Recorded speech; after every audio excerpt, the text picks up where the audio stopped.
kita sudah membahas tentang menjadi serupa Kristus. Tapi hari ini kita akan lebih lagi mendalam bagaimana caranya supaya kita bisa bertumbuh serupa Kristus. Nah, Alkitab berkata dalam terjemahan The Message Bible, Efesus 4 ayat 15 bagian A, God wants us to grow up like Christ in everything. Artinya Tuhan mau kita bertumbuh semakin serupa dengan Kristus dalam segala hal. Cara kita bertutur kata, cara kita bertindak, cara kita meresponi situasi yang terjadi di sekeliling kita, dan cara kita berpikir, merasa, karena semua itu akan menentukan sikap hidup kita. Sudut pandang kita terhadap keuangan, terhadap dunia sekeliling kita, terhadap diri sendiri, dan orang-orang di sekitar kita pasti juga akan mengalami perubahan. Yang pertama, saya beri nama komitmen yang benar. Kenapa penting mengawali dengan komitmen yang benar? Karena Alkitab berkata, dalam panggilan yang Yesus berikan kepada setiap orang yang mau mengikuti Dia, Tuhan Yesus berkata, barang siapa tidak memikul salibnya dan mengikut aku, ia tidak dapat menjadi muridku. Jadi jelas, syarat sebuah pemuridan, kita tahu tujuan pemuridan adalah menjadi seperti gurunya, yaitu seperti Tuhan Yesus. Dan syaratnya adalah pikul salib, sangkal diri, dan ikut Yesus. Jadi jelas, tanpa komitmen yang benar yang sejak awal kita ketahui, yaitu pikul salib dan sangkal diri, tidak mungkin kita bisa beralih kepada step kedua dan ketiga atau step berikutnya untuk bertumbuh serupa Yesus. Contoh lain di dalam Lukas 14 ayat 33, Yesus bilang begini, demikian pula lah tiap-tiap orang di antara kamu yang tidak melepaskan dirinya dari segala miliknya tidak dapat menjadi muridku. Jadi kata Yesus, syaratnya untuk jadi murid, syarat untuk bisa mulai step awal nih ya, untuk bertumbuh serupa dengan sang guru, yaitu Tuhan Yesus Kristus, harus melepaskan diri dari segala sesuatu. Artinya nggak ada satupun yang bisa mengikat kita.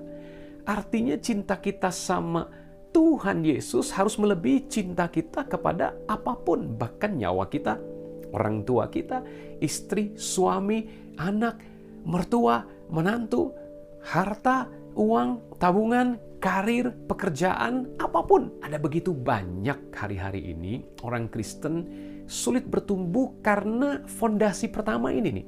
Poin pertama, komitmen awalnya udah keliru.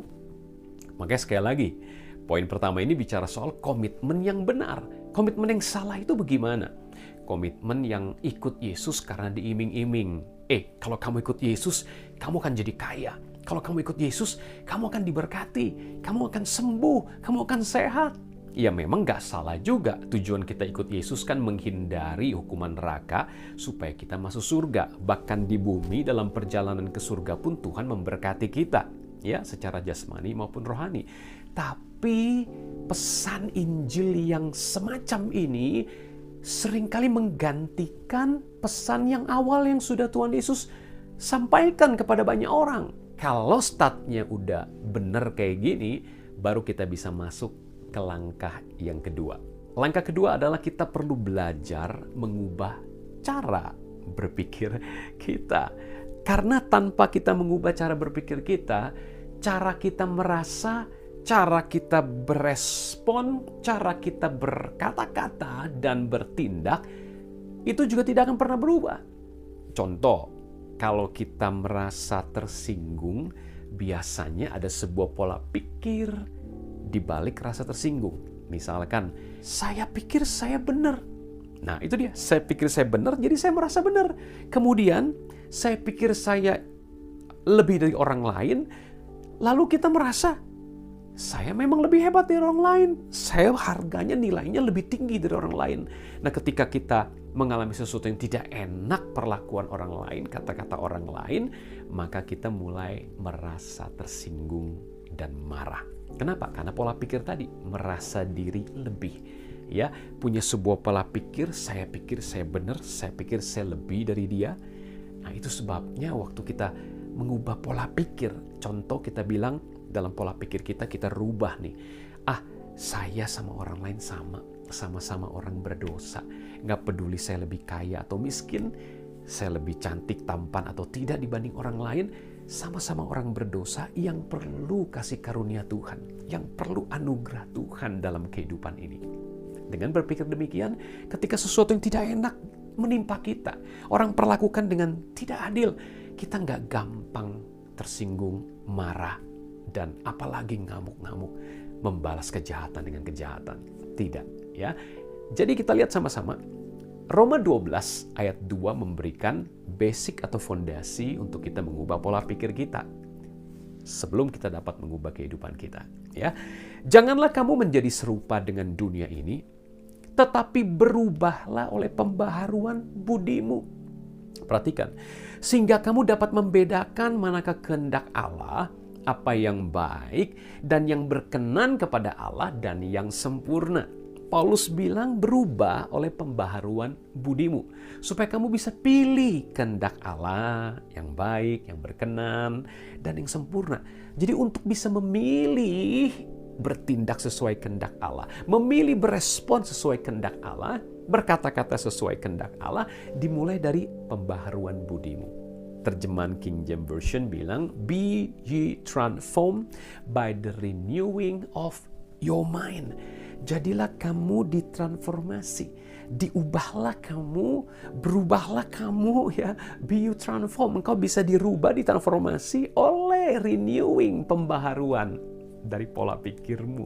Filipi 2 ayat 5, hendaklah kamu dalam hidupmu bersama menaruh pikiran dan perasaan yang terdapat juga di dalam Kristus Yesus. Jadi perhatikan di sini, ada langkah pertama yaitu tinggalkan pikiran kita, pikiran ego, pikiran kekanak-kanakan, ya, pikiran kedagingan, terus kenakanlah pikiran Kristus. Urutannya juga perhatikan pikiran baru perasaan, karena pikiran bisa menentukan perasaan yang kita rasakan, ya, kemudian menentukan sikap kita, pola hidup kita. Ya, nah perhatikan, sebagai orang percaya yang mau bertumbuh dewasa, kita harus menanggalkan pikiran yang kanak-kanak. Jadilah kanak-kanak dalam hal kejahatan, tapi hendaklah kita berpikir dengan pikiran orang dewasa. Itu sebabnya banyak orang Kristen masih punya tindakan yang kekanak-kanakan karena cara berpikirnya dia masih pakai cara berpikir kanak-kanak. Padahal seharusnya dia perlu menggunakan pikiran orang dewasa. Dalam hal kejahatan jadi kayak anak kecil polos, ya kan? Nah, Paulus juga bilang dalam Roma 8 ayat yang kelima, bahwa orang yang hidup oleh roh, dia akan memikirkan perkara-perkara, hal-hal yang dari roh, atau pikiran yang rohani. Tapi orang yang hidup dalam daging, dengan kata lain yang belum dewasa, dia akan memikirkan hal-hal yang dari daging. Perhatikan, pikiran menentukan juga apakah kita hidup oleh roh atau hidup oleh daging, ya. Ketika fokus kita kepada hal-hal yang rohani, Paulus katakan berpikir di mana Kristus ada di atas. Ya, memikirkan perkara di atas, yang ilahi, yang rohani. Ya, bukan yang di bumi yang cuma sementara. Itu baru pikiran yang dewasa. Ya, dengan pikiran ini kita bisa merespon dengan dewasa juga, seturut firman Tuhan. Nah, berikutnya Paulus juga berkata dalam 1 Korintus 13 ayat yang ke-11, waktu aku kanak-kanak, aku berkata-kata seperti kanak-kanak, aku merasa seperti kanak-kanak, ya. Aku bertindak seperti kanak-kanak. Tapi sekarang setelah aku dewasa, aku tinggalkan sifat kanak-kanak itu. Berarti sekarang aku merasa, berkata-kata, merespon sebagaimana orang yang sudah dewasa. Mengubah pikiran adalah hal yang perlu ditunjukkan dengan cara kita berfokus. Fokus orang yang dewasa bukan lagi kepada dirinya sendiri, tapi lebih banyak memikirkan orang lain. Roma 15 ayat 2-3 bilang gini, setiap orang di antara kita harus mencari kesenangan sesama kita demi kebaikannya untuk membangunnya. Perhatikan, kenapa? Karena Kristus juga tidak mencari kesenangannya sendiri. Wow, Kristus tidak cari kesenangan sendiri. Dia ada dalam rupa Allah, tapi tidak menganggap kesetaraan dengan Allah sebagai milik yang patut dipertahankan. Dia mengosongkan dirinya, mengambil rupa seorang hamba, jadi sama dengan manusia, mati di kayu salib. Dengan cara yang begitu dipermalukan. Alkitab bilang itu sebabnya Allah meninggikan dia, mengaruniakan kepadanya nama di atas segala nama. Supaya segala sesuatu di langit, di bumi, di bawah bumi tunduk sujud kepada nama Yesus. Wow, demi kemuliaan Allah Bapa kita. Luar biasa, Kristus tidak cari kesenangan diri sendiri. Dan Paulus bilang, ayo kita juga belajar fokus cari kesenangan sesama. Untuk apa? Untuk membangun imannya, untuk kebaikannya, untuk membangun kerohaniannya, supaya dia makin kenal dengan Tuhan Yesus, dia dewasa, dan akibatnya dia juga bisa membawa orang lain menjadi kenal Yesus juga. Dan pada akhirnya orang itu pun menjadi bertumbuh dan dewasa juga. Pemuridan yang tanpa henti. 1 Korintus 2 ayat yang ke-12 bagian A, terjemahan CEV berkata, But God has given us His Spirit. Allah telah memberi kita rohnya. Percaya Roh Kudus ada dalam Anda dan saya. This is why we don't think the same way that the people of this world think.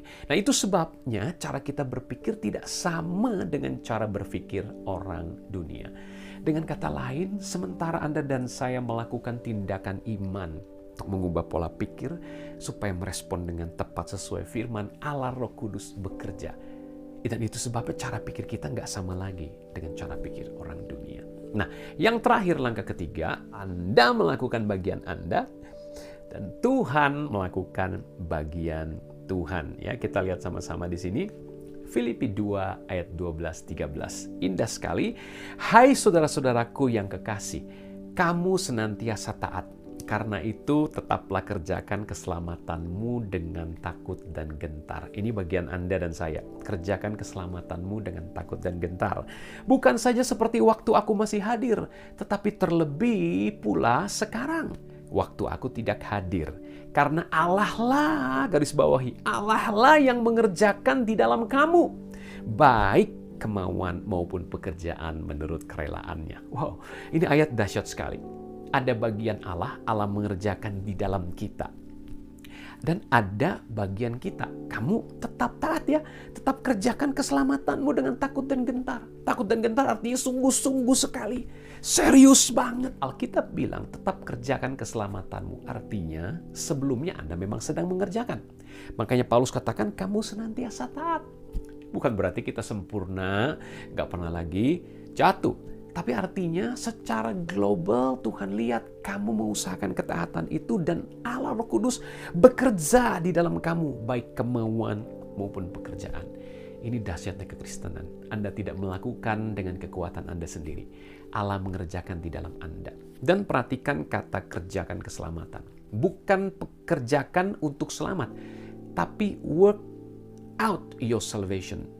Bukan work for your salvation. Bukan kerjakan untuk selamat. Tapi Anda sudah selamat, sekarang hasilkan buah-buah keselamatan. Kerjakan, work out. Keselamatan itu perlu dikeluarkan, artinya dimanifestasikan dalam hidupmu. Ya, contoh, Anda sudah punya otot. Anda pergi nge-gym, Anda latih otot supaya muncul jadi bagus, terbentuk. Ya, contoh lain. Anda sudah punya satu lahan tanah. Anda kerjakan tanah itu supaya tanah itu mulai menghasilkan buahnya. Ya, misalkan tanamin pohon tertentu. Ya, Anda sudah punya keselamatan. Itu sebabnya Anda tidak kerja supaya selamat. Anda sudah selamat karena anugerah dalam penebusan Kristus Yesus. Sekarang apa yang perlu Anda kerjakan? Kerjakan supaya menghasilkan buah-buah keselamatan. Ya, ada buah-buah roh, karakter Kristus yang sedang kita kerjakan ini juga akhirnya menghasilkan murid-murid Kristus lainnya. Ya, demikian ketiga hal ini cara kita bertumbuh serupa Kristus. Yang pertama, komitmen yang benar. Pastikan kita ikut Yesus bukan cari kenyamanan, bukan cari harta duniawi, bukan cari kesenangan daging, tapi Alkitab bilang, pikul salib sangkal diri, lepaskan diri dari segala milikmu, ikut aku. Artinya apa? Jadi seperti aku, jadi seperti Kristus. Ya, artinya pembentukan karakter serupa Kristus. Kalau dasarnya udah benar, maka bangunan iman kita akan kokoh. Langkah kedua, ubah cara pikir kita dengan cara pikir yang baru. Tinggalkan pikiran kanak-kanak, kedagingan, kenakan pikiran dan perasaan Kristus. Dan yang ketiga, terus kerjakan bagian Anda. Allah mengerjakan bagiannya. No worries, Roh Kudus bekerja membuat cara berpikir kita nggak sama dengan cara berpikir dunia. Waktu Anda mulai melangkah dengan iman, Allah juga mengerjakannya. Sama seperti di Sungai Yordan ketika Yosua meminta kepada imam-imam itu menginjakkan kakinya. Lalu kemudian terbelah dualah Sungai Yordan. Kalau para imam tidak melangkahkan kakinya lewat di tengah-tengah, tentu tidak mungkin Sungai Yordan terbelah dua. Allah Roh Kudus turut bekerja di dalam Anda supaya Anda punya will and action. Alkitab katakan memberikan kamu kemauan maupun pekerjaan. Artinya kemauanmu pun bisa dirubah Tuhan. Anda jadi punya kemauan untuk baca Alkitab, kemauan untuk mengampuni, kemauan untuk mengasihi, kemauan untuk bersaksi, hidup lebih saleh lagi. Dan bukan cuma kemauan, to will, but to act, juga diberikan kemampuan untuk mengerjakan kemauan dan pekerjaan seturut kerelaan hatinya dia, karena dia mau dengan sukacita menolong Anda. Wow, maka dari situ kita akan melihat hari lepas hari, nggak langsung, sedikit demi sedikit, gambar dan rupa Kristus makin nyata dalam hidup Anda dan saya. Mari kita berdoa. Tuhan Yesus, terima kasih, Engkau begitu baik, Engkau mengaruniakan kepada kami bagaimana caranya untuk kami bertumbuh serupa Yesus. Roh Kudus sudah ada, firman Allah sudah ada. Kami hanya perlu melangkah sedikit demi sedikit untuk melihat pekerjaan Roh Kudus itu mengubahkan pola pikir kami dan juga mengubahkan respon-respon kami dengan memberikan willingness, keinginan, dan juga action pekerjaan. Terima kasih Allah Roh Kudus. Dimanapun saudara-saudariku berada saat ini, Tuhan Yesus tolong Roh Kudus bekerja dalam hati kami semuanya. Kami yakin apapun yang sedang terjadi di sekitar kami, Engkau turut bekerja mendatangkan kebaikan supaya gambar rupa Kristus nyata dalam kehidupan kami. Kami dikuatkan, kami dimampukan dengan pertolongan Roh Kudus. Dalam nama Yesus kami berdoa, kami bersyukur. Amin. Tuhan Yesus memberkati.